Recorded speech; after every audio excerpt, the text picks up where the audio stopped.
Hello, everybody. Welcome back to the Prospero.ai stock market live stream. Good to see JC in here saying good morning. Feels like a Monday around here. It sure does. Happy President's Day. We got a long weekend, everybody. So, first trading day of the week here on a Tuesday. I hope everybody had a great long weekend and is excited for the week ahead. As you guys are tuning into the stream today, be sure to like the live stream if you're watching on YouTube or Twitter. I do have to check. I think Twitter live streaming might be broken. So let me double check that we are up and running there. If anybody is watching on Twitter right now, please let me know. I might have to drop a link on Twitter to view the stream on YouTube because something is wrong with the Twitter live stream situation, I believe. We are live on Twitter, but it doesn't show people. Maybe I can post it live to our page. 1 second, everybody. Sorry. Let me try to sort this out today. A lot of viewers that we have tune in basically from Twitter. Actually, most of our viewers. So I want to see if I could get this working properly here. I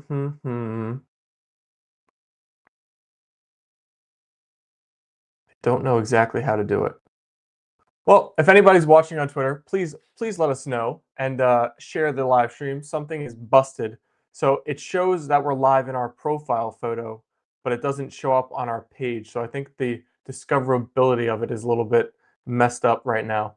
But we will continue nonetheless. We shall roll through our topics here today. We have a great set of topics here. We will be discussing the switch, which I saw someone posted in the Discord right at the last second I saw it, from X to XLX, or XLK, I should say, and XLI from the SPY and QQQ. You guys know probably how we've always been tracking the SPY and QQQ NOS to lead us where the market's going to go, but they have been so bearish. I feel like George might be looking for a switch up to see if there's any more, accurate source of truth to follow. So, but we'll get his thoughts on that switch.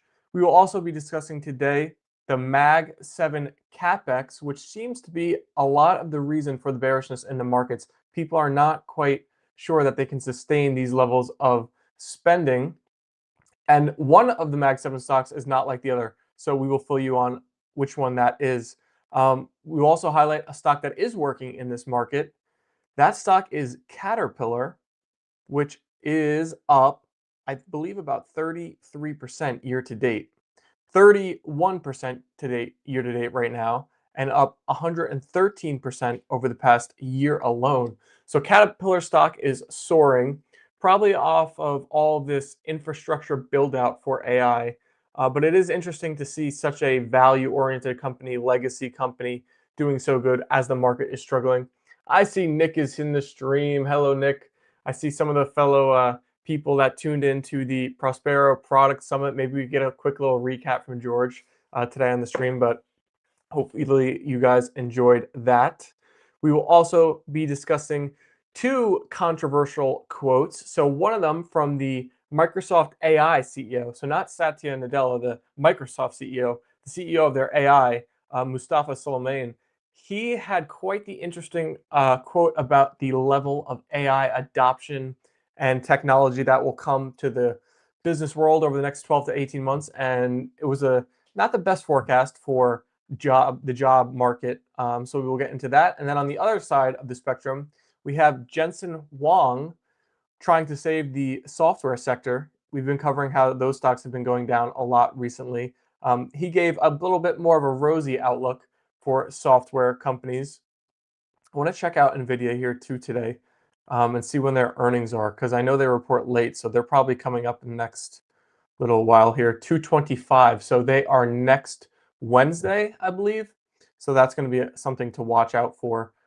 Markets, I'm sure, are going to be all eyes on NVIDIA earnings report. We've seen some wild earnings reaction so far this earnings season, but I think if you'd have to say mostly good overall between, especially the Mag 7 companies that carry the markets here. So going to be interesting to watch NVIDIA. Another topic is about Sam Altman and not Sam Altman, Sam Bankman-Fried and FTX's investment in Anthropic. because Anthropic just made another massive uh, round of raising money, capital, and valuation. And it's kind of ironic, funny, I don't know what you want to call it, but the fact that FTX's investment in Anthropic would have covered all of their debts plus some. So we'll get into all the details of that, but they were early there, and that position, unfortunately for them, got liquidated. But Anthropic's doing great. We'll talk a little bit about them versus ChatGPT. They got some boost from their Super Bowl commercial, so a lot of competition going on in that space. JC said Halo trade, hard assets, low obsolescence becoming more popular. Oh, interesting. I've never heard of it termed that way, the Halo trade, but that's perfect.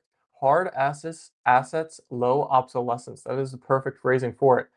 So, JC, do you know any other stocks that would fit into that bucket? Do we have a list of a few of them that would be in the Halo trade? This guy said Nvidia upside dropped in the signals from 96 to 76. Oof, that is something to watch out for sure. Never good to see that big of a move in a signal like that for one of those companies. So have to keep our eyes on that, see if it stays down there throughout the day. You know, I did also see in the Discord someone mentioned CMPS, the stock that the doctor mentioned on the stream last week, Mr. Matt. If you guys were in our Wednesday stream, he mentioned a ticker CMPS, and today it is up 45% now. So Mr. Matt, everybody knows him for calling out ASTS early. Now is he going to be right with CMPS? I mean, he's looking pretty good today. We'll have to ask George about Mr. Matt's call, and if he moved the markets. Does the doctor have enough pull in the stock market to make to short squeeze CMPS? JC said Matt was awesome. Yeah, he's a great character and a good guy and smart, good investor. So, um, yeah, it was cool for him to mention that and to see it up today that much. It's kind of funny. All right, last story I have before we'll get into the Discord questions that we did not get to the end of last week. I have Snapchat, a little bit of a follow up because they made a new announcement that they will be launching a creator subscription within their app. And they similarized it to the likes of Patreon and Substack. But I feel like if we all are honest with ourselves and we know the content that's posted on Snapchat, this is a little bit more of the OnlyFans route, I would imagine. So it's kind of funny that like Snapchat's last Hail Mary is to go down to like that route, and we'll see if it works out for them or not. NW said he should have regular short on Wednesdays. Dr. Matt's chats. That's perfect. I would love it. I need to play the doctor trade. It's funny. This is great. Yeah, we got to get more of Matt on the streams. He's got a lot of energy, so it's fun to have him on here. So hopefully we can get on here more. And if you guys are asking for it, I know George always responds to the users of our apps, the watchers of our streams, and all the people in the community. So if you ask, you probably shall receive. So we will see.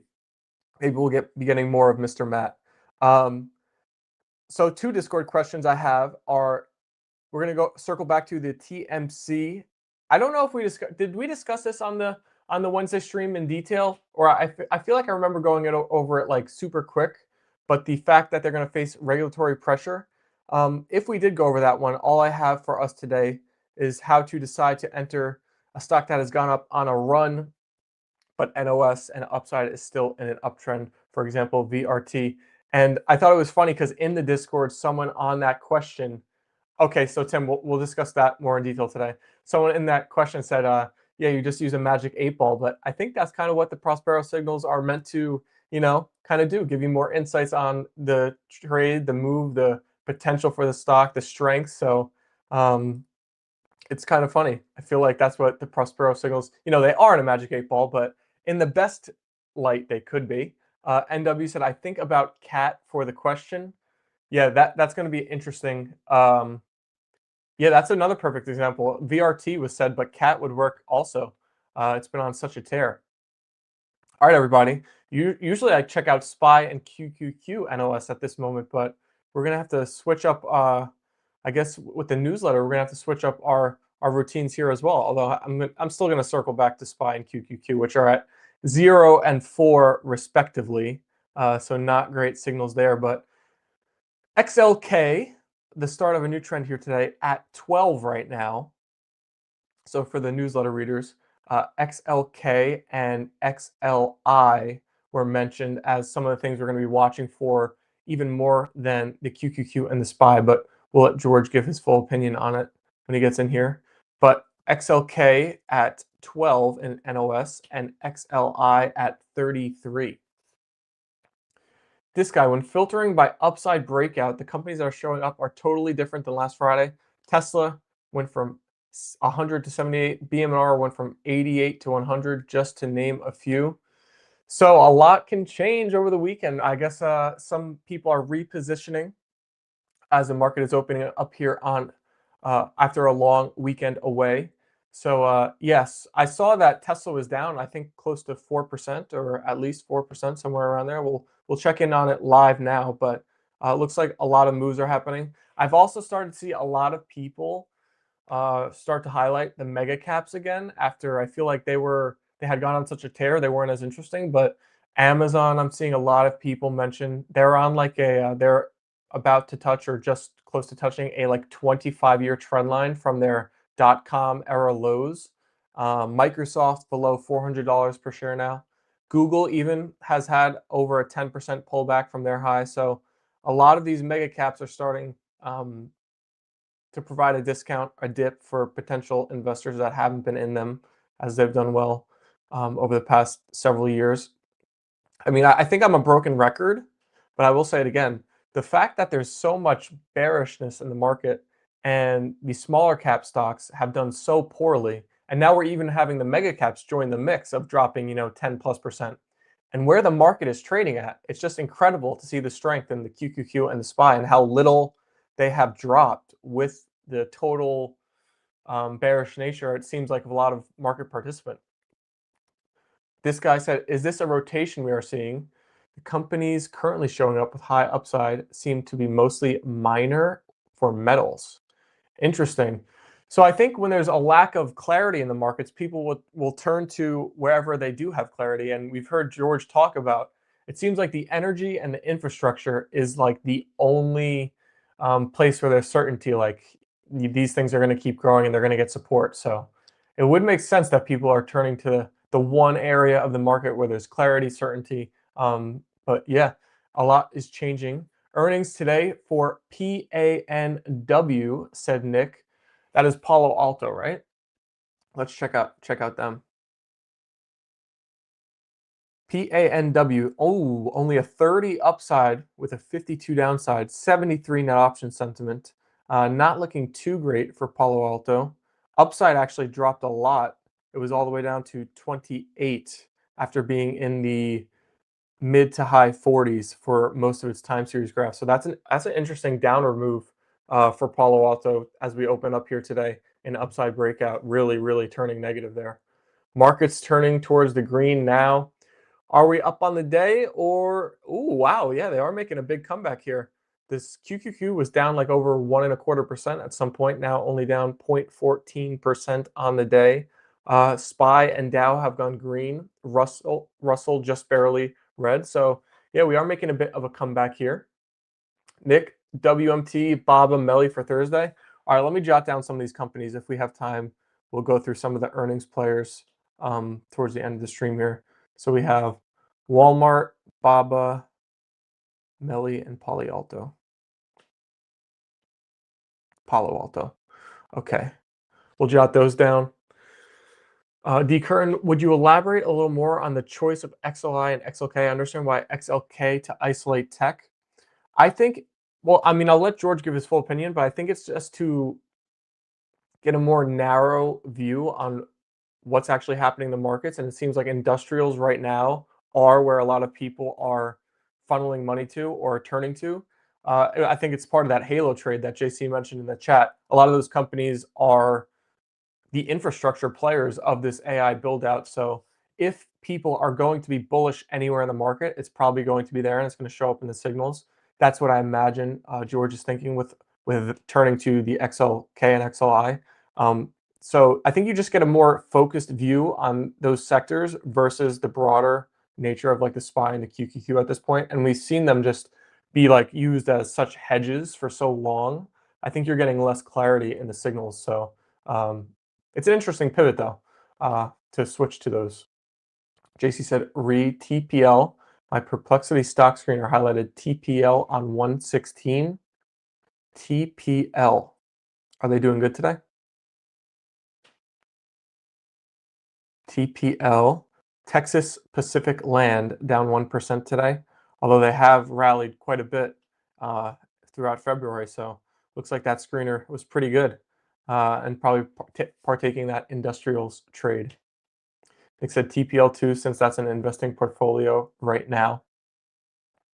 All right, everybody, let's take a look around the markets and give you guys an update on how all the Mag 7 is moving. We'll look at Bitcoin, Apple up, Amazon up, Google still red, Meta, Microsoft red, Tesla red, a lot of red in the market, although we're trying to go green, as we just mentioned in the QQQ. NVIDIA is green now on the day. A lot of stuff is moving big here, back towards the upward direction. We had AMD stock down 5% this morning, coming back now. Bitcoin is down on the day 1% at 67,000. I know you are not a big fan of crypto, but would you think about starting a position in BMNR? Upside went from 88 to 100. I've seen a lot of big stats about how Tom Lee is now the Michael Saylor of Ethereum. I think they own like 3% of all Ethereum. Wow, that stock has gotten crushed, down 27% in the past year to date so far. Up 45% though since IPOing. They have a crazy stock chart though. I will jot this down for George. I imagine he will have no interest in it, being how he's positioning more conservatively. It seems like he's less interested in all of these more farther out on the risk curve type of stocks. So I would imagine it's going to be a no. But you can't argue with upside if it stays pinned at 100 for a prolonged period of time, and if there's any kind of more bullishness in the markets, it'll be one of the first added if those two things kind of play out. If you see it maintain that 100 upside and also the overall markets become more bullish, it's going to be added, I would say almost certainly. So, but you're probably going to have to see some more clarity on both of those points.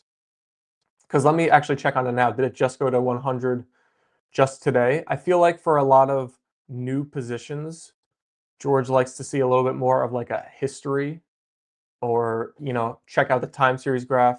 He just doesn't want to see like one blip on the metric and, change his opinion just on that. I think he kind of wants to see a prolonged, you know, reading of that rating. So yeah, I see it is uptrending in the upside breakout time series graph from the low 80s now up to 100 on the day. But yeah, this is the first time it's hitting that level. But yeah, it could be pointing to a potential buy the dip opportunity. We've been discussing a lot about buying falling knives and all these types of things recently with how much stuff has dropped. So we post about all of these. If anybody's new watching right now, definitely subscribe if you're watching and follow on Twitter. But if you haven't yet, but we post a lot of these questions that are asked a lot and are some of the more interesting things that people are asking about as shorts on our channel. So if you ever miss a live stream or you want to kind of quickly get caught up about like what we've been talking about on the streams, you can kind of scroll through our shorts. They're only like 30 seconds long, most of them, and you could catch up on everything we've been discussing. And yeah, maybe one of the questions you've been thinking about and haven't heard us talk about yet was actually featured in a short or on a previous stream. So um, NW said there is some big crypto meeting happening in Mar-a-Lago tomorrow. I considered that would change any trajectory. Well, there you go. That's some important bit of information there. That could definitely change the trajectory. We've seen how much the different headlines out of the government have affected different stocks. And yeah, we'll have to keep our eyes on that. I'm sure if anything major is announced from that meeting, we'll be discussing it on Thursday, by the way. Our stream schedule got all pushed back one day this week. So obviously we're live now. And then Thursday at 3 p.m. will be our second stream of the week. I believe George is going to join in any second, guys. So just stick with me here for a moment. We'll get into our normal programming. JC said Burry keeps pounding on his short. JC, I saw the popular Twitter account. I think it's like Amrit Investing, and Michael Burry had a bit of a Twitter feud over the weekend. Yeah, Burry is doubling down, tripling down, quadrupling down on his Palantir short. He seems really against that company and confident in his bet against it. Reference a story from 2017 this morning. He must be in deep. Palantir dipped a few percents this AM, but in the green now. Palantir has dipped a lot already. I feel like Burry has to have had made money on his position, unless he was shorting it for a lot longer than he was actually like publicly talking about it, because he only started publicly speaking about it, what, like last November, somewhere around there.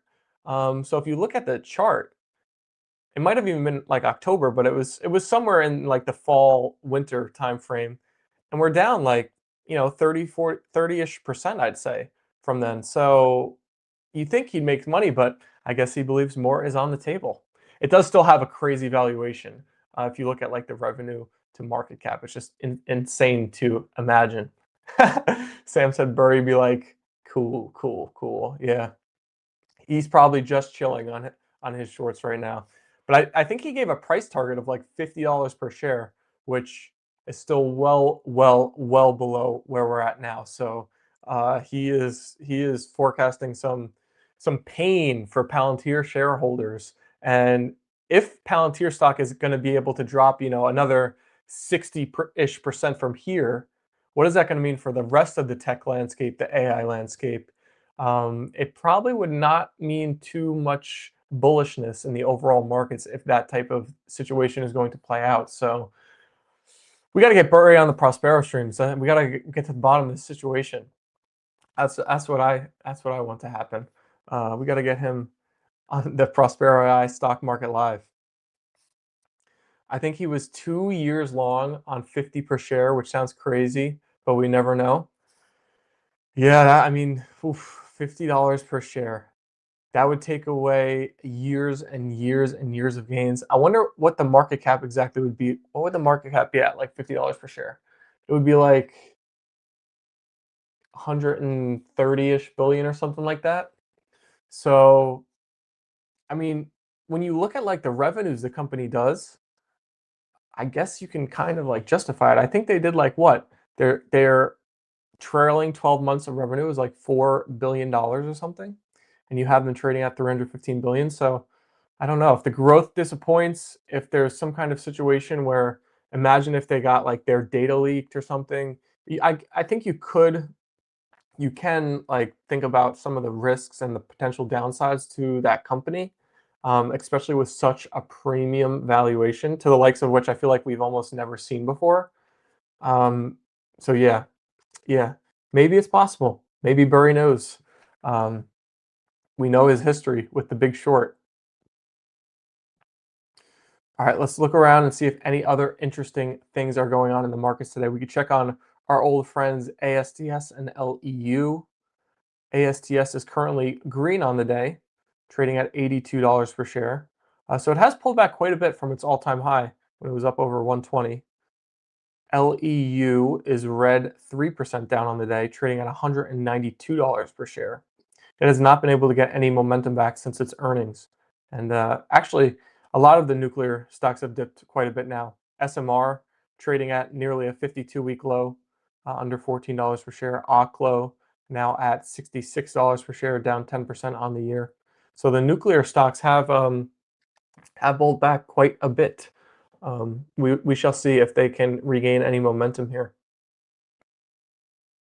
Let's check back in on CMPS, see how Mr. Matt's play, if it's continuing to run. Up 44%. Anybody got a news? Oh, here we go. I see a news story from Only You. And I feel like, Tim, maybe it's not like the Halo trade exactly, but of that nuclear universe, it is probably a more value-oriented type of play, which would fit along the lines of everything we've been talking about so far. All right, so the update on CMPS is robust phase 3 efficacy and clean safety profile drive buy rating. Interesting. Price target of $29 per share from TD Cowen. USAR and LEU. USAR is one we haven't talked about in a bit. That's one of the ones that's on the that the government has taken a position in, I believe. Let's see. Let's check in on USAR. USAR is down 3%, now trading at 1880 per share. Still up 53% on the year, but it is down. It's super volatile stock, but it has pulled back. It was up over 30 at one point earlier in late January. So yeah, pull back a bit now. USAR and TMQ, they have positions in both. We need a government portfolio tracker, like they have the Nancy Pelosi tracker, or they have like the Kathy Woods ARK Fund tracker. We need like a government position tracker to see the moves they're making. JC said the news on CMPS, exactly what Matt referenced when he spoke to the guy. Yeah, so the guy was kind of like had that inside info of actual experience. I think it's one of those cases where, like, your real life experience is kind of the story, which is cool to play out. I wish this came out like before today. I would have tried to texted Matt and get him on here like for today's stream. But you know what? Maybe we get him on here Thursday for a brief moment, and we'll discuss about it. It's just too funny. The timing is so perfect. But you know what? That's why you got to watch the Prospero live streams. There's a lot of good information shared on these things, and you never know. You never know. NW said, someone pointed out to me in the Discord that USAR already had its run before the admin announced a stake. When I was just looking at their chart, they did have quite a huge move. They're a newer IPO though, so wow. In October of 2025, they ran to $40 per share. Pretty small company, $4 billion market cap, so they can move around quite a bit. But yeah, I think the government's stake in companies and stocks, it might not like ultimately make them rip immediately, but it gives them such a stronger floor, I feel like, or like a more buy the dip. You can have more confidence in buying the dip because the government is going to support the positions they hold. So I feel like it provides a little bit of like a safety blanket for those type of investments. Matt's chats. Maybe we'll have to have a third Prospero stream every week. We're usually Monday, Wednesday. Maybe on either Tuesday or Thursday, we could have like a 20 or 30-minute stream. Just call it Matt's chats. Is that the one from the beginning of the stream too? I'm scrolling up in the comments. There was a really good name for it. Yeah, Dr. Matt's chats. That's perfect. Matt has some good tips for people starting out via mistakes he made. He was really honest about that. Always helpful for new traders. Yeah, I love the authenticity and the like truthfulness in sharing info like that, being a little vulnerable in your investments. I feel like a lot of people in the investing and stock market world, obviously they just want to share their winners, and that doesn't help other people. It's better to share the mistakes and actually kind of like where you messed up to help the people try to avoid those mistakes. Although I think a lot of people ultimately need to make them themselves to finally learn it. Unfortunately, I feel like that's just how people are. But we can try our best by sharing our own experiences, right? But yeah, that was really cool from Matt to share. I actually made a short of that one too. So it was his experience of initially investing in ASTS stock when it was $2 per share, and then over trading it, kind of taking profits too soon. Obviously, the stock ran up to over $100 per share. So he said if he had never sold it along that run, he would be somewhere in the Bahamas or Aruba, not working at Prospero. but yeah, he shared his experience, handling that position. We'll see. Maybe we're gonna get a resignation from Mr. Matt if CMPS does the ASTS journey. Actually, what is CMPS's market cap? Hey, George is joining us. Hello, George. Welcome to the stream. As you could see, I was doing some alerts, and I kept on I got caught waiting for the market to top out a little bit so I could add more shorts, and it kept on going up. But I think it's going back down. Yeah, well, it's been a super interesting start to the trading week here. Pretty volatile when we've, opened almost flat, then gone down 1%, now all the way back to the flat line. We are turning a little bit lower, actually, just at the moment. That's right. Um, I think everybody is interested in the newsletter mentioning XLK and XLI, and want to hear all of your thoughts surrounding why you made that switch, why now, and how to think about looking at those signals versus what we typically have done in the past is always shared SPY and QQQ. So someone actually asked about this in the Discord as well, but just your full thoughts there. So Stephen, I don't know what's happening, but this is the last two times when I try. Oh, X is experiencing issues. Yeah. Yeah, I don't know. Do you want me to like just post the YouTube as a post so people can find it or something? Because I think there's some kind of live stream It issue says with. you can manually post it following our guide. Let's see. Why don't you figure out how to manually post it while I start asking this question? All right, Do you see that little thing? I So do yeah, not. basically, we had debates on obviously QQQ and SPY. Hold on, let me get it in focus. I think that'll be better. Oh no, that did not help.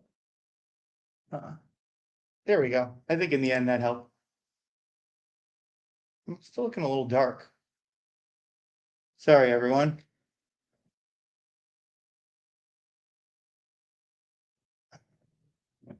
Much better. There we go. That's what we want.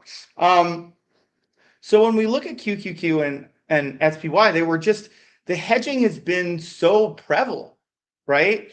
And like I don't think it's useful to just be like the market's like every week in the newsletter to be the market's hedging. So we debated just moving the bull levels down to 10. But what we didn't like about that is like it's possible for them to like kind of move up to 10 and then head back down.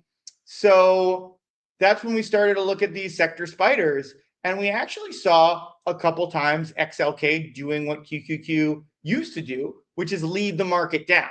And then we saw that really interesting behavior on XLI. And XLI, the industrials, is a good indicator. Like tech, communications, and industrials are probably the three biggest indicators of the economy. And basically, the reason we chose XLI over whatever the communications one is that the communications and tech can be a little similar. So that's why we chose what we chose. And we do think it's a helpful indication. And one of the things giving me conviction today on adding shorts, betting that the market's going to go down more, is the fact that that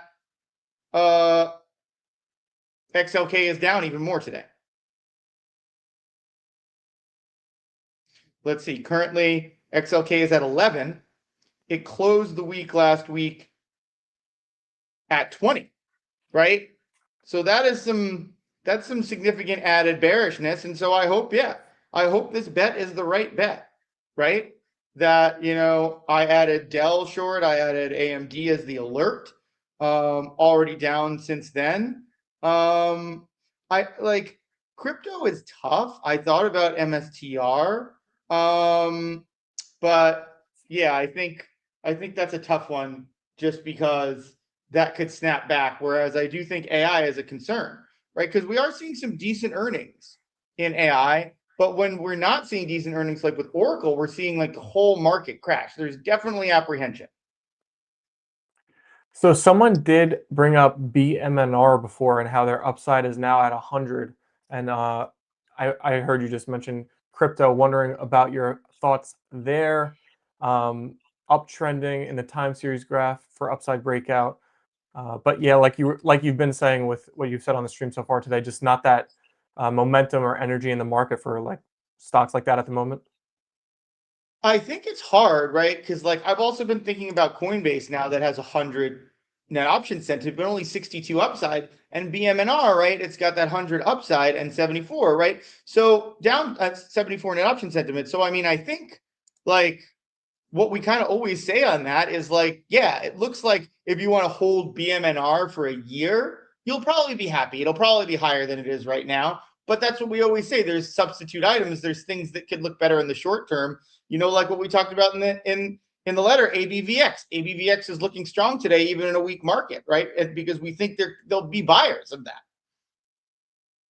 All right, I'm pretty sure I was able to get us posted, so we should be working now on Twitter. Um, I haven't checked on the app yet, though, so I don't know if you're on it, George, or not. But I will check after if you don't see Yeah. it. The other thing I want to bring up here early in the stream today is Magnificent 7 CapEx. So one of these stocks is not like the other, is the theme of this, because we're seeing a lot of spending going on there. And this has really been the thing that I think has caused some of these stocks to pull back, is the worry for that spend. And actually, year over year, Apple is the only one that is declining their CapEx. They're actually spending 19% less, and you have Amazon growing at 42%, Microsoft 89%, Alphabet 95%, Meta 48%. And actually, Apple's been one of the better performing ones recently.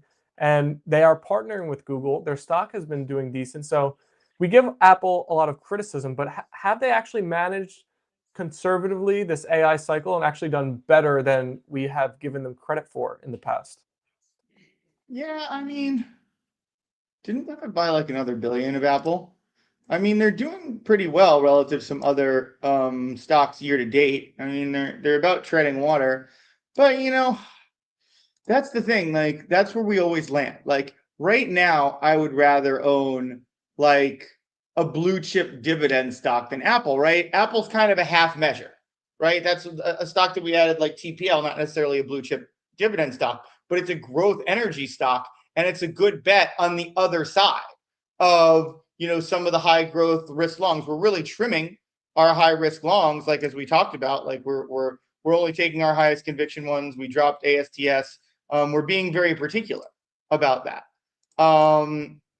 But yeah, I think it's a really like that's why I've never liked Apple. It's like you're kind of treating it like a growth stock in terms of how you're allocating, but it's not really a growth stock.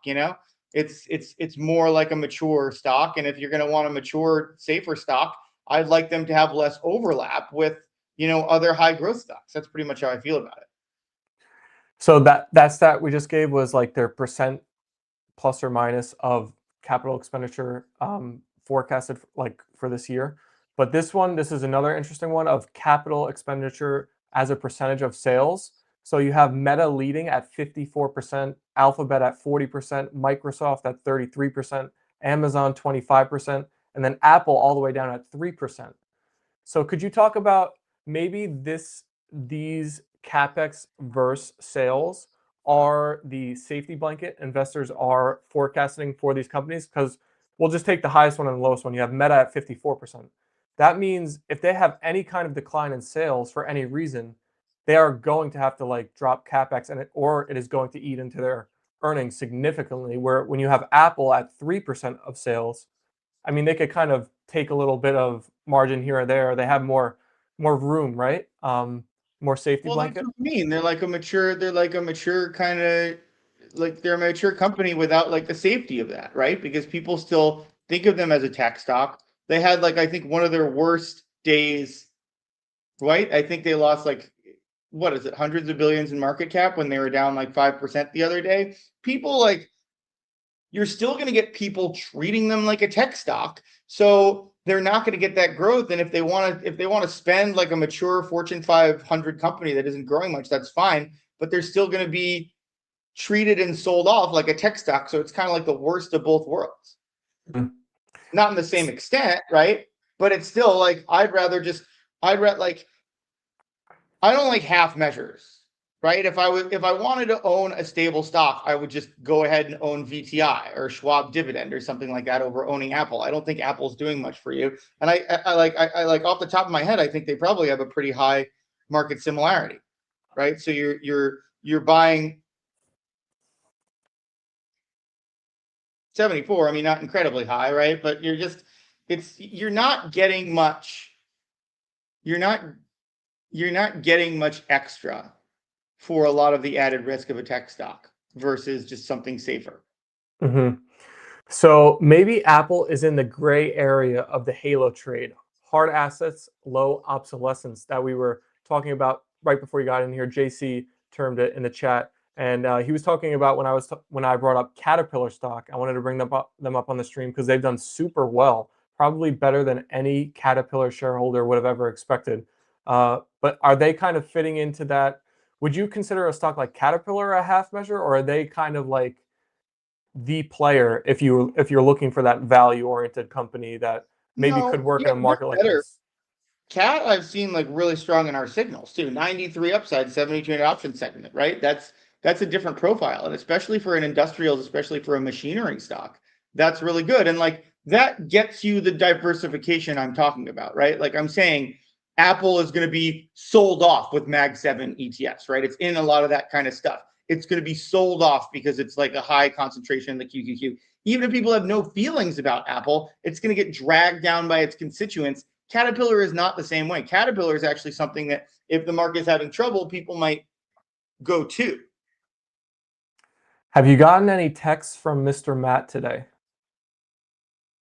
Well, yeah, I'm a little mad at him because he did push people a little away from CMPS. He said, "Oh, it's maybe not time," and he said he told me after he was like net options hit 80 last week. It hit it after he talked on Thursday and Friday, and I would have added it if he told me that, but he didn't tell me that. I think he So has a yeah, bad memory. Everybody's thanking him for bringing it up. That was in our chat. yeah. I mean, it wasn't 80 net option sentiment there, and that's a big level for me. So I would have liked to know that. There's a lot of things that I get that I don't really take seriously until they hit that level.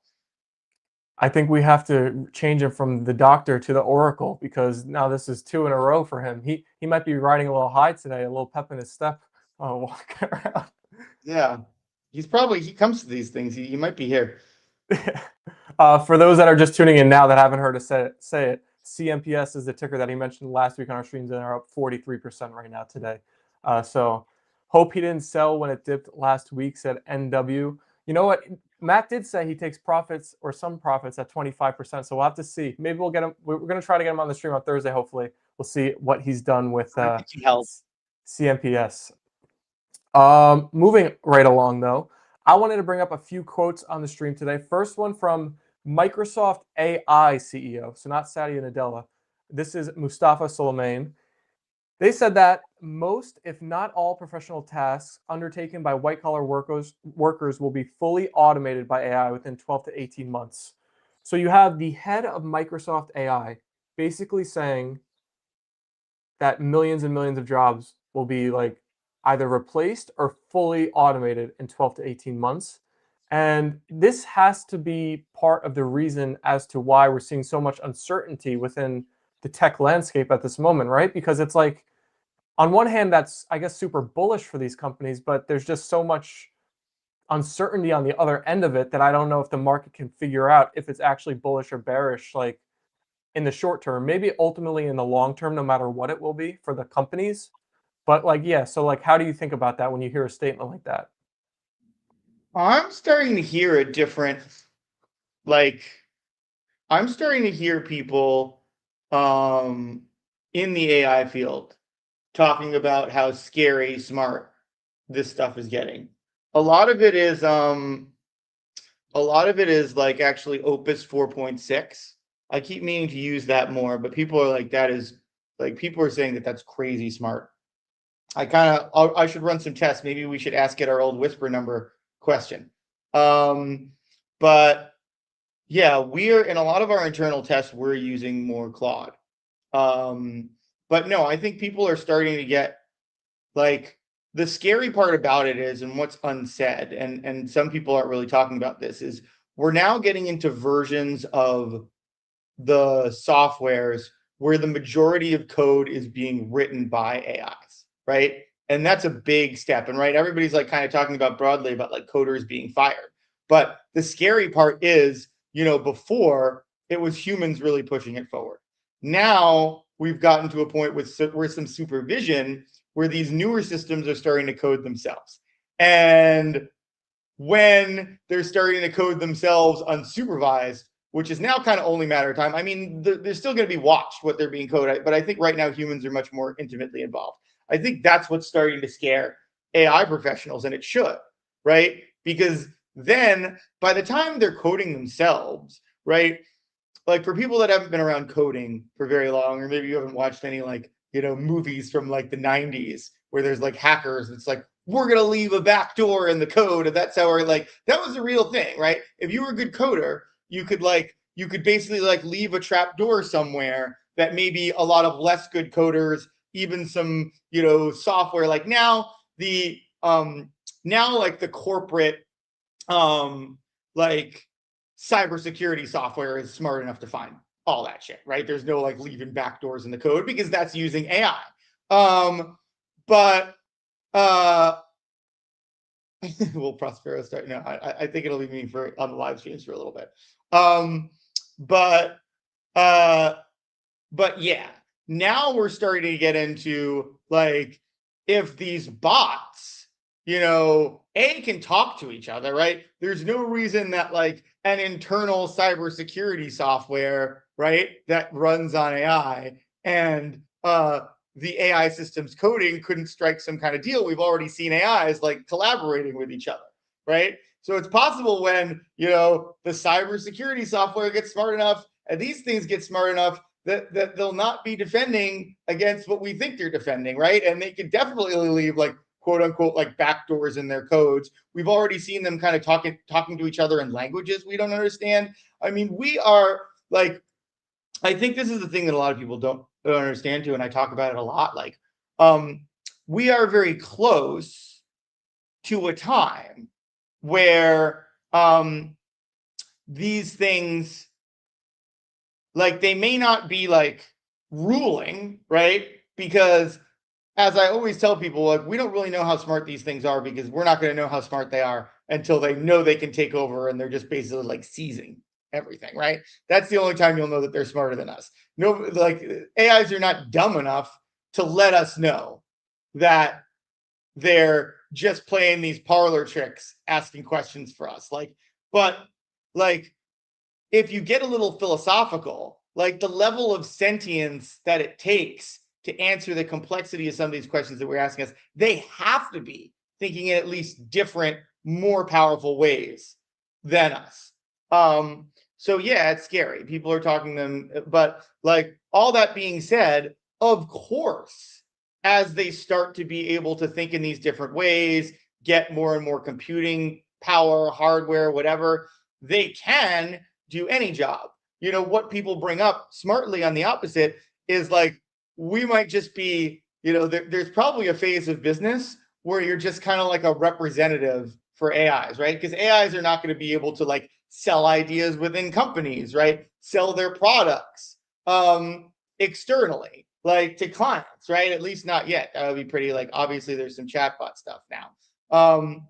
But yeah, I think so. I think there's phases, right?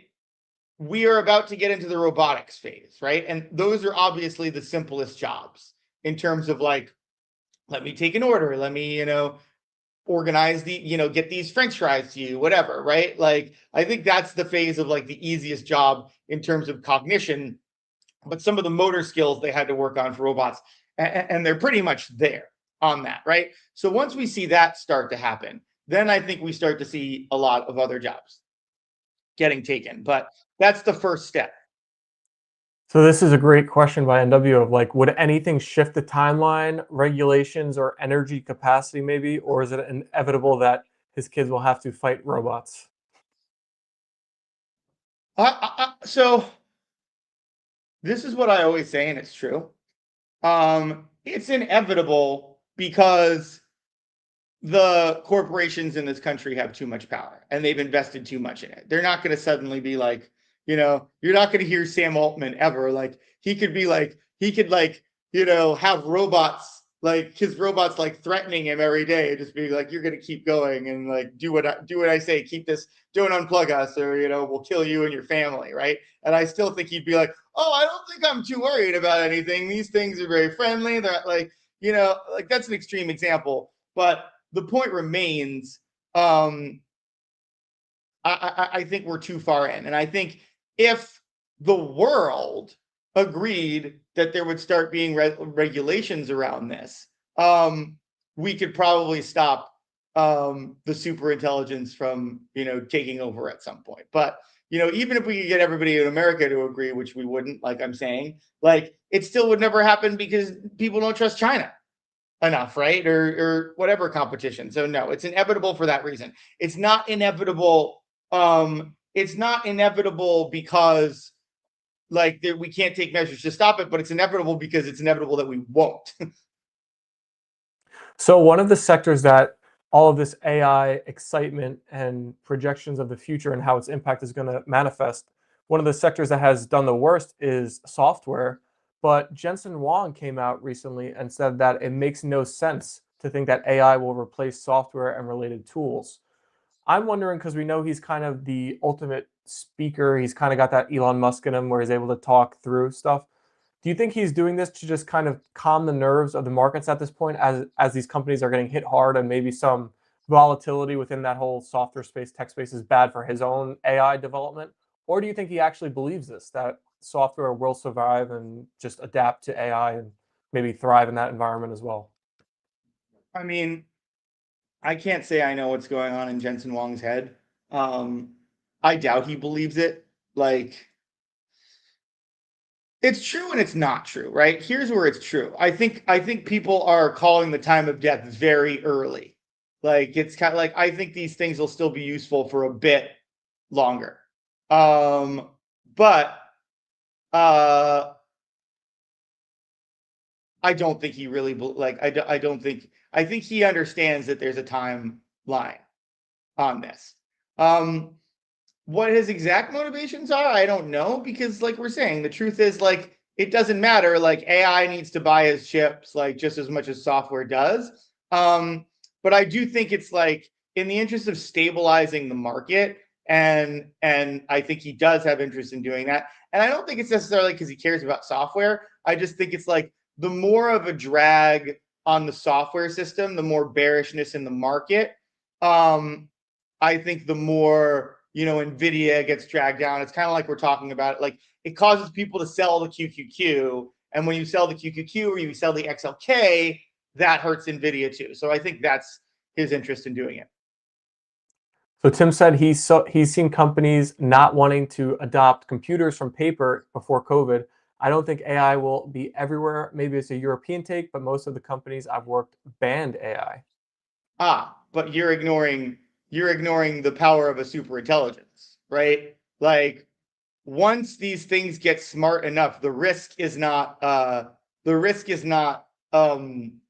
do you accept them?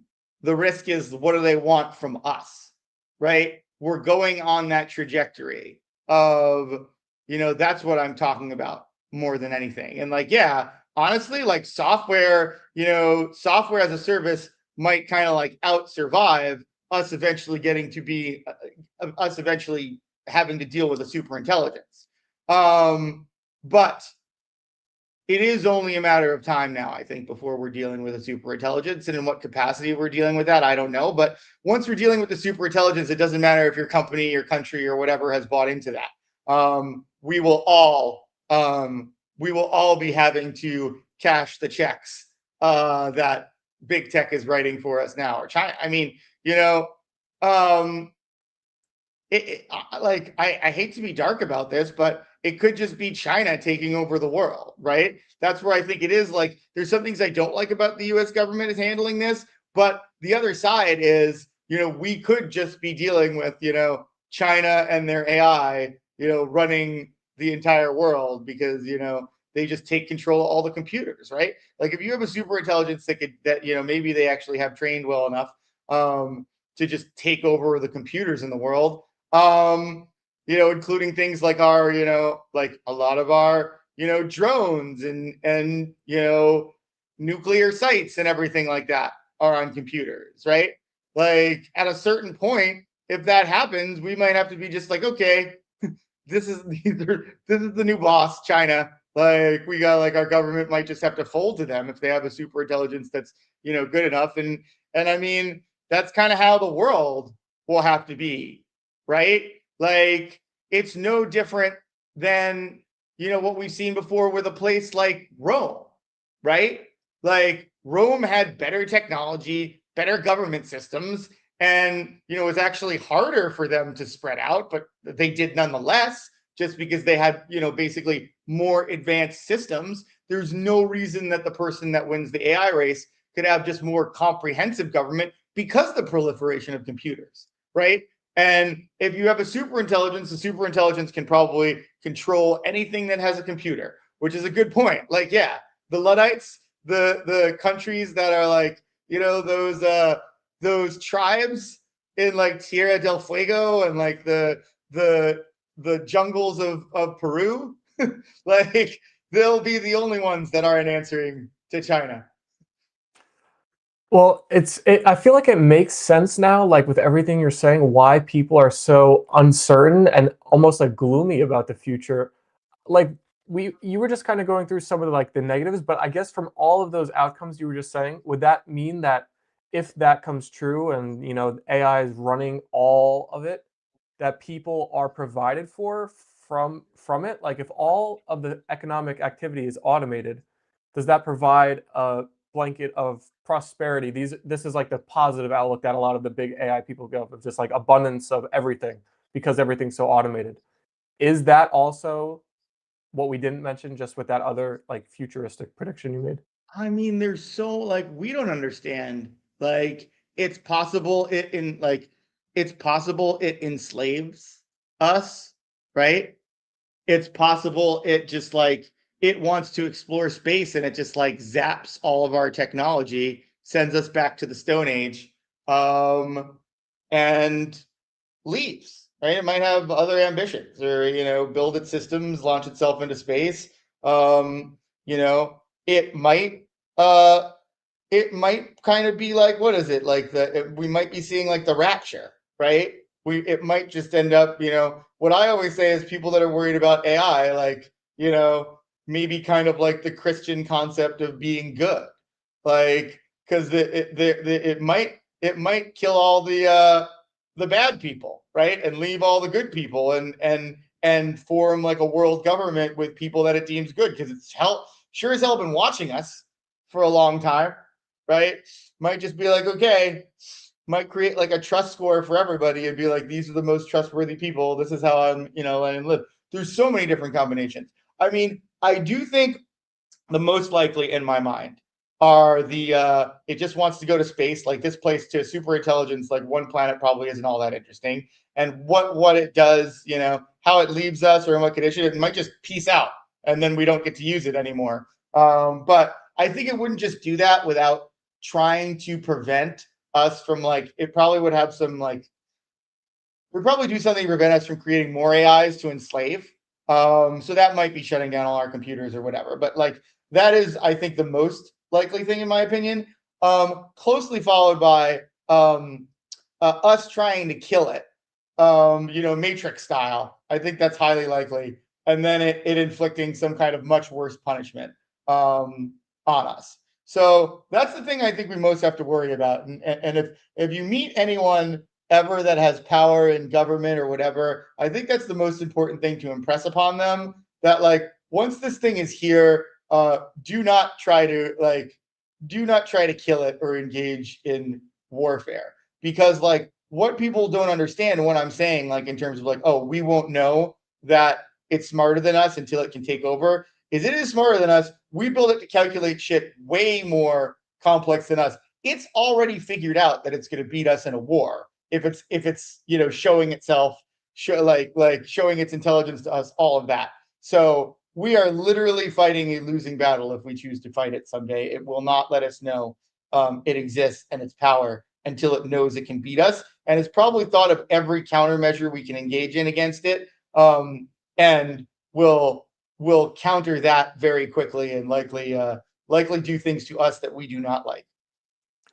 So there's a funny story about one of the biggest AI or fastest growing AI companies in the world, Anthropic, and it was that Sam Bankman-Fried's FTX invested 500 million in them, and when the whole like liquidation and debacle went down, they like sold the investment for 2.5 billion, which is a 5x. So they got some of the investor money back, but if they had just held that investment through today, it'd be worth $30 billion, which would have been a 60x return.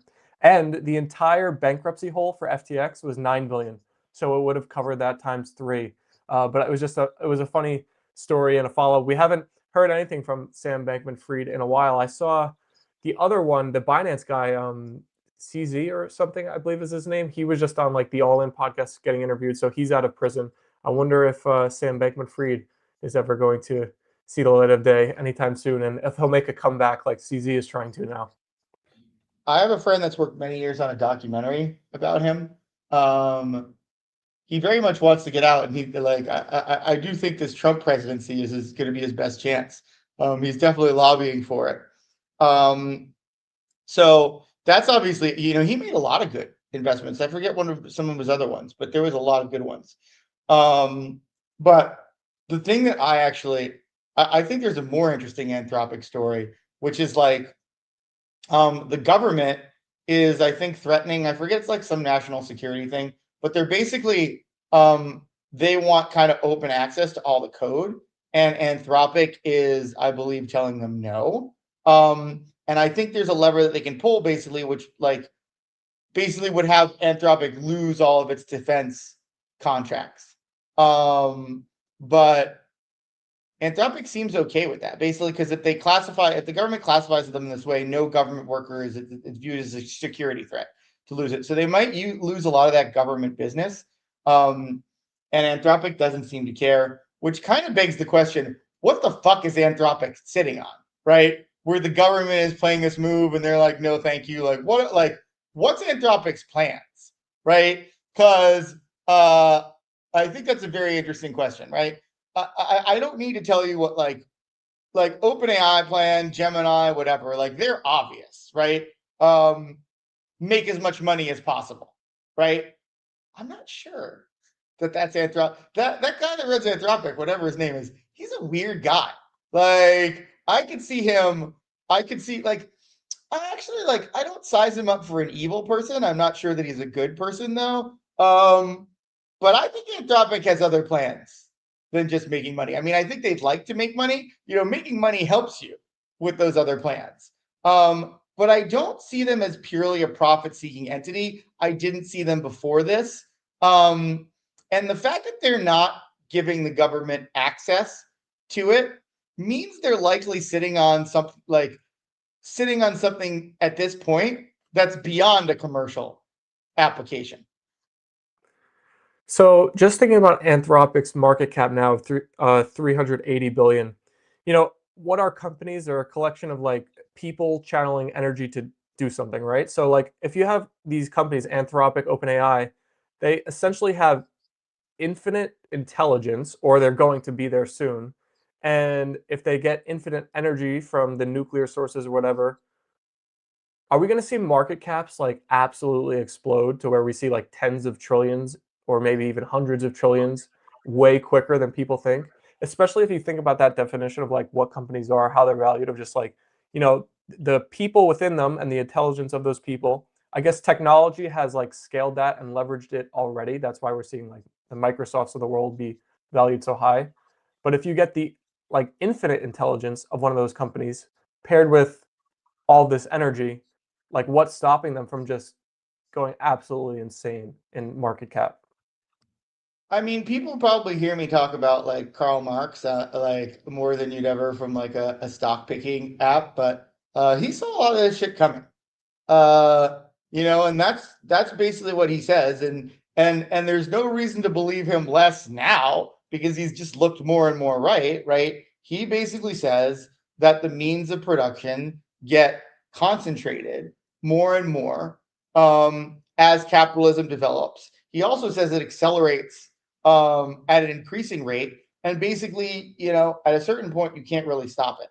And it's kind of funny the way that I was just talking about AI, because that really mimics some of the ways that he talks about capitalism, right? At a certain point, it runs itself, right? Like, theoretically, these people running these big corporations could make different decisions, but they're not, right? Even if Sam Altman was like, you know what, I think we should not just be a profit-seeking entity. I think we should worry about profit and I think we should worry about profit and safety, right?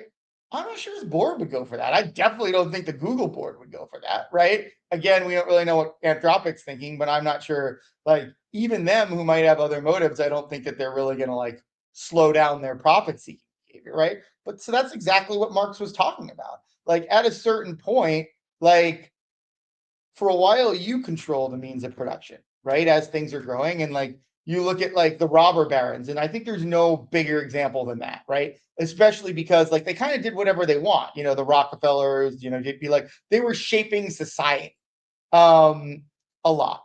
Um and now even though these rich people now have the power to shape society, what are they doing? They're really just shaping the tax code to make them more money. What is that a sign of? That the capital is controlling them, not they're controlling capital, right? Think about all the charitable endeavors that we fucking called them the robber barons, yet they did a lot for society, right? They made a lot of money, but like charity was a big part of what they did as they made the money. And as I said, right, they did a lot to shape America, make it what's it like. Think about building the railroads, right?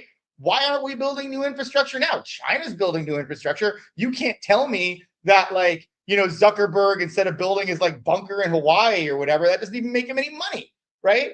Like you could spend that money and like redo our infrastructure, right? Any of those people could do the same shit, but they don't even care about helping out if it could make them money too. Like, and that's the difference. And that's the capital owning them not owning the capital. One of the funniest quotes from all time, and I'm not even an Elon hater. I kind of like Elon Musk, and he came out and said that he has under point or like 0.1% of his net worth in cash, and people did the math on that. He was trying to say that's like tiny, which when you give it as that percentage, sure, but that's like $850 million of cash on hand. So it was really funny that came out over the weekend. I mean, why couldn't like Trump's open for business, right? Like, why aren't any of these companies like building, modern transportation, right? Like, you could strike a deal with Trump where you could make that very profitable for you, right? I'm sure. And it's a win-win situation. Why aren't we doing it? Because people are dumb and selfish and they're self-aggrandizing, and they don't really like, it's almost distasteful for them to do things that help anyone other than themselves. They only seem to want to do things for themselves. It's just like the perfect example is all this spaceship stuff, right? Like that's not even making them money. That is like pretty much just a pure like self-aggrandizing. Jeff Bezos always wanted to go to space since he was a kid. Like you could spend a fraction of that and get us a maglev train system like they have in China, like they have in Japan. And you could make a shit ton of money like that while you helped other people. Well, slap your name on it. Call it the Bezos train system, right? That would probably that would go a lot longer in your legacy, like the Bezos trams. Like people would remember that a lot longer than you going to space once in your stupid cowboy hat. Well, it shows you who the focus is on. It's not on people; it's on AI. It's all going back to it. What legacy do you need to leave behind when AI is going to be the future? It's all a wild time. I do want to make sure, because I know we're going long here, but we have some Discord questions that I want to at least try to get to.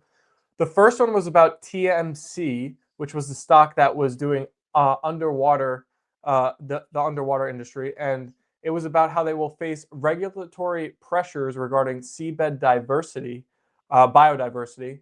But the person who commented this said that they felt like it was on the verge of greatness, just that lawmakers and enforcers will get in the way. But this he compared with nuclear years ago, before enough lobbying happened that now it's happening regardless. Do you, George, see a possible future where lobbying could support that type of industry, or is the nuclear comparison not correct? I think the nuclear comparison is even better because Google, like China, undersea mining, right? They're way ahead of us on this shit. They have crazy undersea operations, and they've been to places that we like. They've been to the, I forget, like it's the Marianas Trench. I don't know if that's the deepest one, but they've been to the bottom. They've been mining down there already, and they have these huge, like there's some cool documentaries on it. It's crazy. They have these huge fucking ships. So yeah, it's the same thing with any of this stuff. AI, nuclear, like if China is ahead of us, and you could argue that it's ahead of us in all those, including undersea mining, like we're going to, it's going to happen, right? And I think, like, I don't know, who's holding it up, but I feel like sometimes in America you have to like feign interest before you ultimately like be like, oh well, now we're really behind China. There's a lot of virtue signaling. I don't know the background of it, but yeah, that's why I'm in TMC, because I believe, or I'm out of it for now because of the risk, but I'll look for an opportunity to get back in because of that. Tim's also in the chat, and he was saying that another point he had was that cobalt mining coming from underwater is much better than from the Congo, where they use like bad business practices, slavery. He's saying. Tim, you're talking about these people like they're smart and they make rational decisions, right? They're just like, it's all this like games or like whatever. Like, come on, it's not like that. I agree with your point, but it's not. It's not like that. They just are. They have to do their virtue signaling thing, and it's like, I mean, if people cared about like harsh practices, enslavement, all that stuff, like then then people wouldn't be buying diamonds anymore. And there's this like really funny like I forget what comedian does it, but it's this comedy routine talking about someone like wanting like a diamond versus like a cubic zirconia, and they're just like, and the punchline is something like, no, like I prefer my jewelry to come with like oppression and bloodshed. Like don't give me that. Like I don't care if we're saving money. It's gotta come. It's gotta come with the bloodshed. But like yeah, like let's not pretend like people like and it's such selective morality too, right? Because it's like you talk to any woman, like the same woman that's like, oh, like we gotta help the planet, blah blah blah, all that stuff. They're not giving up their blood diamond, right? They want that. They want that blood diamond. So yeah, I'm not saying that I don't have some hypocrisies too, but it is funny how it's like I think you bring up a really great point where some people are like, oh, what about the ocean bed? But give me my blood diamond engagement ring. It's like we have a lot of interesting contradictions, and that's why people have seen me change on Palantir, right? But like I give people like I have a very strict policy around this. Like when Palantir was less of a thing, if I think I could help tip the balance against a company like that growing, same thing I had with Robinhood, I will try.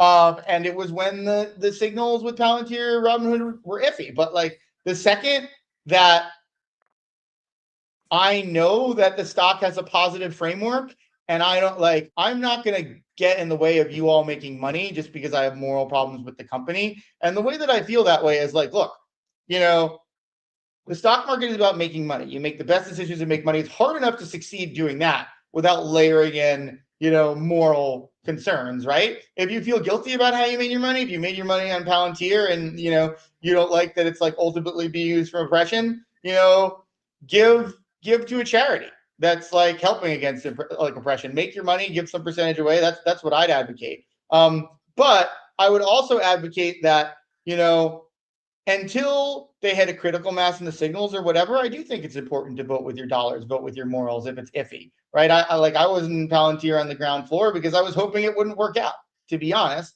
And I wasn't just hoping it worked out. If I knew it was going to work out, and I knew it was an excellent investment, I would still recommend it. But I thought it was iffy. And like, if you ever want to read, like, if you ever want to know how iffy things were with Palantir, there's a really good article from the past about Coca-Cola had this $1 million contract with them, and they dropped it pretty famously. And they were it was very early on. They were just like, I don't know if there's any value to this. They said that very publicly when they dropped them. So, like a lot of businesses trying to like forge a new identity, a new field, Palantir was never a done deal. And I will also say a lot of the people believing in them probably helped them actually succeed. But sometimes that's what makes you a good investor, right? You see a company that's going to pick up critical mass, you get in early. Like I wasn't sure, or I would have, but the people that were sure, you might have helped them, but you made yourself good money, and that's your ultimate goal. I don't begrudge you that. We got a question in the chat about gold bullion. What percentage of your portfolio do you think people should hold? God, people like this is everybody's like favorite question for me. um, I've got my standard gold answer I'm about to uncork. And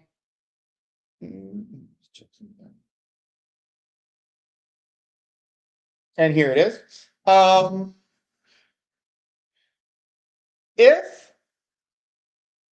If you are long only, gold is a nice, like especially in this market, if you're long only, especially long high growth, I don't think making gold 10 or 20% of your portfolio is a bad thing. However, it does add a lot of risk in terms of we could see a big drawdown the same time we have a drawdown with gold. We saw it like a couple weeks ago.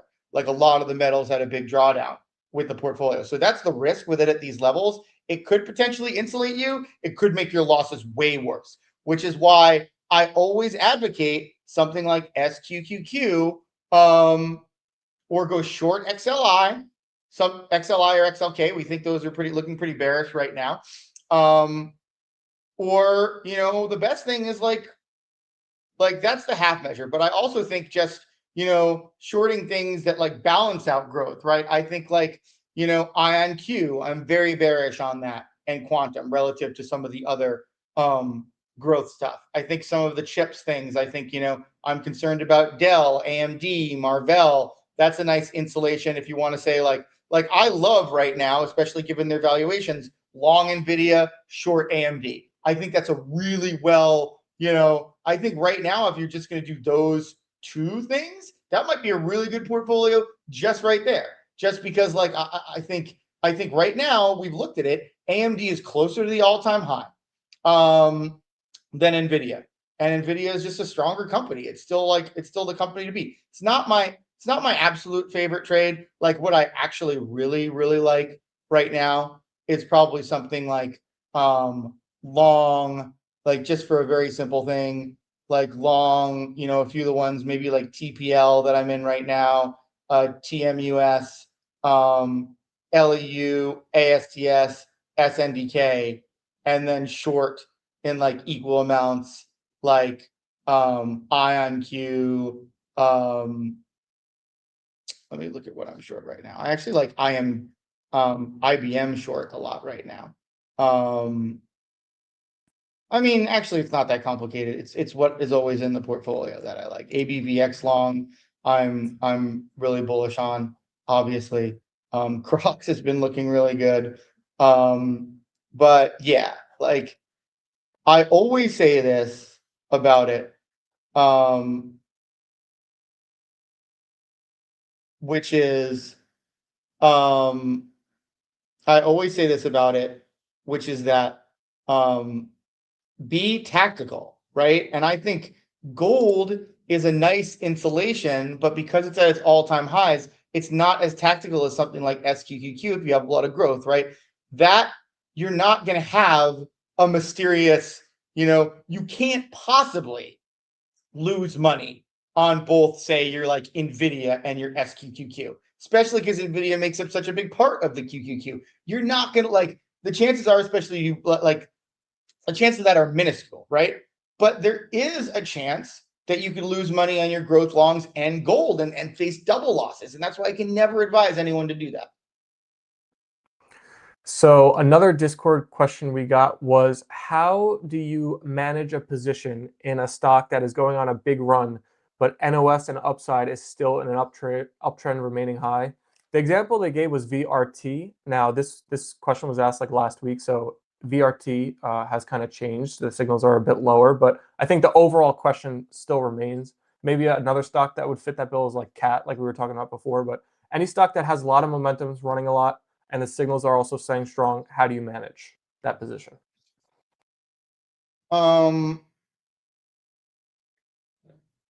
It really depends. It depends what else is in your portfolio. Like right now, like I would recommend trimming the portfolio, like simple. Like I would go 10 stocks at the most. You got to keep things simple in a market like this. And two of those stocks, as long as you make sure to have at least two like high growth shorts, like I'm talking about, like AMD, INQ, things like that. Like pick your two best growth horses, right? I think VRT could be. It's not mine, but it's not a bad choice.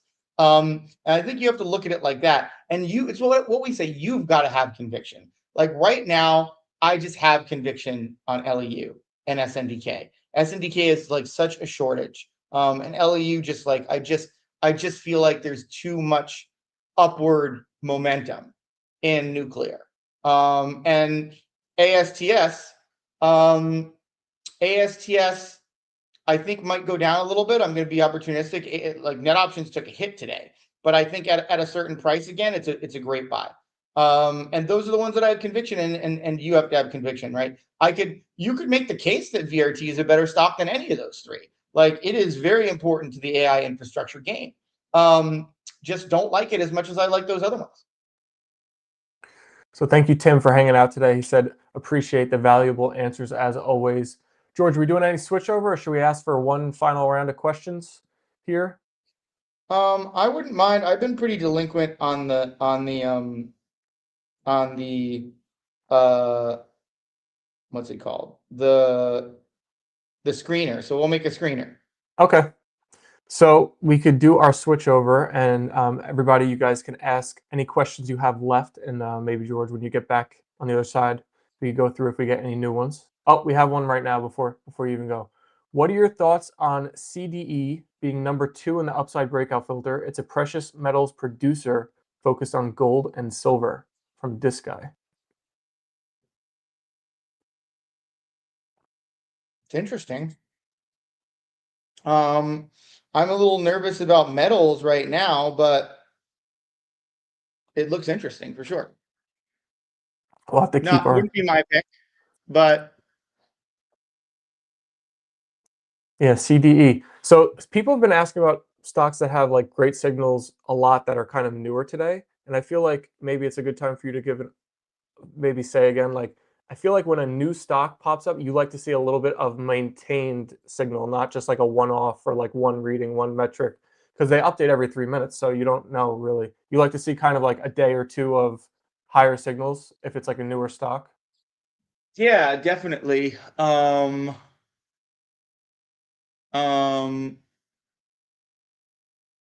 it depends. Like I'm a little worried about metals right now, as I just expressed. But like if I like the larger story on it, I'll get right in. Right? I think that's the difference. Yeah, so it's also in combination with your macro and thesis of the whole Yeah, sector. like if I see something pop in, then I'm just like I forget there was something recently that I was excited about, and I was like, oh, I'm getting into this. Hmm. So that really matters. All right, so I'm happy to go through that again. But yeah, we could do our switch over, and we'll be doing a screener on the other side, and which is an update for the Prospero app. Kevin is saying good afternoon from Lakeland, Florida. Good afternoon, Kevin. Good to see you here today. Thanks, Kevin. We love your salutations. I think Kevin also wished me a happy Valentine's Day. I'm sorry I didn't respond. Happy Valentine's Day to you, Kevin. I should, you're very nice. I should respond to all your salutations. But I appreciate them. I didn't get a happy Valentine's Day. Kevin never misses an important. I get New Year's. He never misses an important holiday. All right. Yeah. Kevin and my mom. All right. Let's do our switch over. We'll catch you on in the Prospero lab. There he goes. Well, appreciate you guys tuning in today. I'm very happy we got the X situation sorted out because the stream was like it wasn't streaming properly on X when we went live last week, but we got it sorted out today. So I see we've had a lot of people in here. Welcome in here, guys. NW said, thanks so much for the well-rounded analysis. Sorry, Steven. You may not have a job next year due to... I know it sounded like that, right, NW? I'm getting a little nervous. George said he would be doing the live streams, but I didn't hear your name. Yeah, I don't know. We'll see if AI has fills in the Steven role. Honestly, NW, I'm a little nervous. You get AI doing the research, prompting the questions. We shall see. I don't know. You guys are going to have to rally for me if AI is coming for my spot. But let's take another look at QQQ, SPY, and we have to add XLK and XLI to our list of checking in on net option sentiments when we do our beginning update now. So SPY and QQQ still at 0 and 4, so no change there. XLK is at 12, no change there. XLI is at, oh, 1 second. XLI is at 35. So XLI is the closest of anything to the bullish levels in the Prospero signals, which for the more market level indicators is our bull bear line has been at 40 for a lot of those. Thank you, JC. A dumpster diver like you. Thank you, thank you, thank you. Yes, AI is going to have its hands full trying to replace the co-host, Mr. Steven, on the streams. I'm happy we got to some of the Discord questions today on the streams. That I know you guys were waiting on those answers, so happy to get them for you. If anybody doesn't know, we have a section in our Discord, if you're new watching, that is for questions to be brought up on the stream. So if anything comes to your mind throughout the week that you want to hear brought up on the next stream, you can leave it there. The Discord is linked in the YouTube live stream in the description, as well as our other socials. I'll say one more time, if you've enjoyed the topic so far today, be sure to like it up, YouTube and Twitter. It's great for the algos, getting more people to come into the Prospero community. We will be live again this week, Thursday at 3 p.m. EST. Typically, we're live Monday, 11 a.m., Wednesday, 3 p.m. We got shifted back with the market being closed yesterday. But yeah, so Thursday at 3 p.m. is the next time we will be live. Let's look at the markets. They're trending towards the highs of the day, but kind of slowly going back down now. The QQQ is down about 0.33%. SPY and Russell also in the red. The Dow Jones is basically flat at the moment. So actually just went slightly red. So we're all red across the board right now in the markets. The VIX is maintaining elevated, although it is red here today. It is still over 20, which is fairly high from where it's been at in recent months, and it's kind of in an upward trend now. So looks like the volatility will remain for a bit in the markets. Let's see if anything interesting is going on in the Prospero short-term bull list. I've been noticing sometimes there's a lot of different names on there than the typical stocks that you would see. Right now we have Intuit, Costco, Corning, Chevron, Zscaler, ANET, Snow, Pampa Energy, United Healthcare, and Salesforce. So an interesting list there. Salesforce could be a real dumpster fire. I think I just saw something like the one of the insiders bought some stock in there. Maybe that's why it's boosting expectations. All right, let's see. Okay, what I definitely want to do.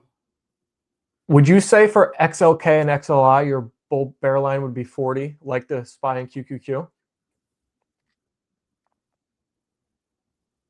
Yeah.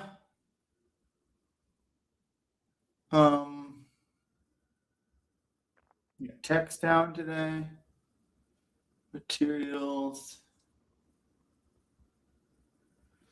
Tech is interesting. Over the last month, financials have been the worst. But I want to give people a tech screener just because I think that's a good.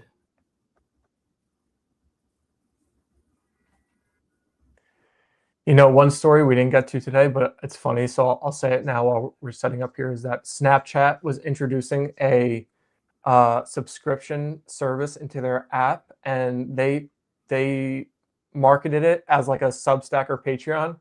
But I feel like if anybody knows the content of Snapchat, it's going to be more like an OnlyFans. So Snapchat is kind of stooping a little low here to try and revive their business. That would be hilarious. Acquisition. We'll see. Oh, am I not sharing? I'm not sharing it. Let's get sharing. Sharing is caring. People were commenting in the very beginning. There's a few interesting earnings this week too, in Walmart, Alibaba, Melli, and Palo Alto. If anybody's just popping in the stream didn't hear. All right, so I want to just do Tech Bear. Oops.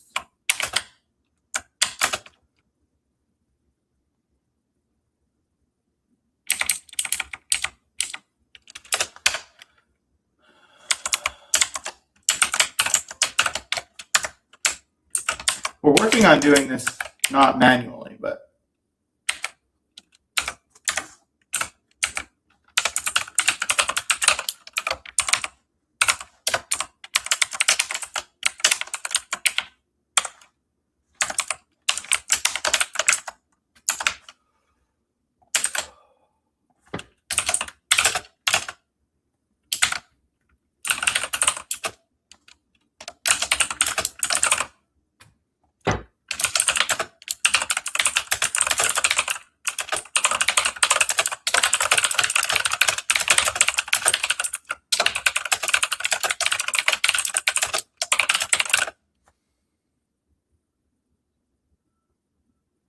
JC just commented, mentioning CRM, read something from JPM Morgan this morning. Will AI kill software stocks? They were saying 19 stocks that are buys, and CRM was on the list. interesting.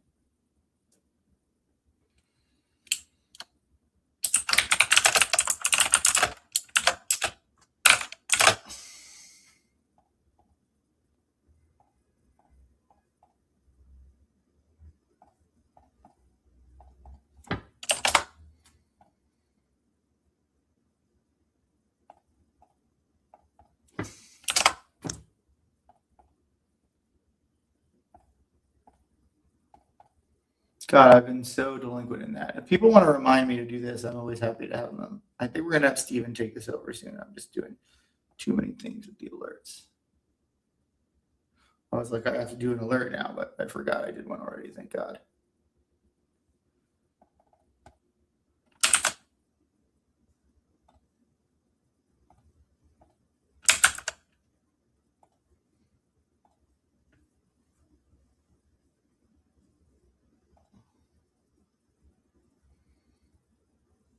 Is it not letting me do this? We're redoing the screener so it doesn't display all these like small cap ones because I thought that was a good.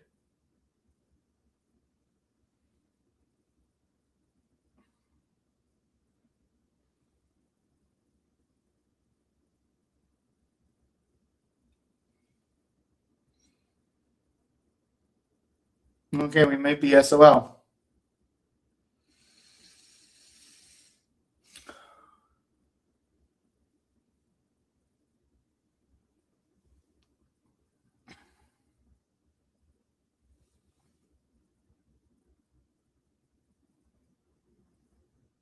All right.